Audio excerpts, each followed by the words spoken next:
আমি মনে করি যে আবার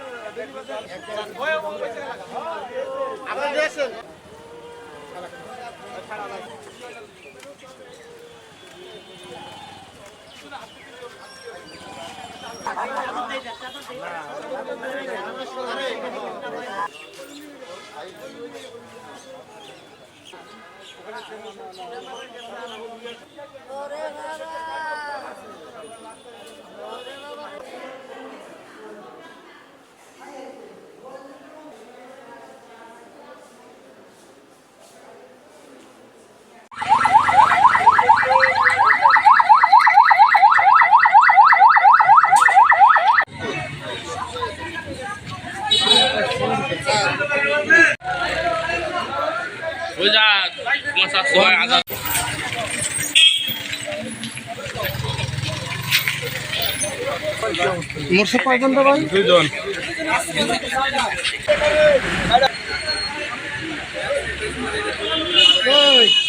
কি তালাশ করছে ভাই? বলো এখানে যে গ্যাপটা আছে ভাঙ্গা, ওই দিক থেকে সিমেন্টের গাড়ি আসতেছে আর দিক থেকে অটোটা যাচ্ছে। ওই গ্যাপের কারণে অটোটা বাউলি দিছে।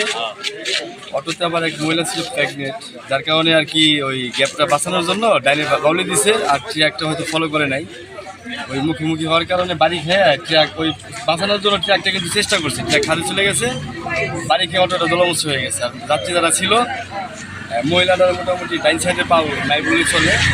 আর অটো ড্রাইভার যাত্রী যারা ছিল সহকারে সবাই গাড়ি উঠে মেডিকেলে পাঠাইছে। 2 জন সাথে সাথে শুনছি ডেট।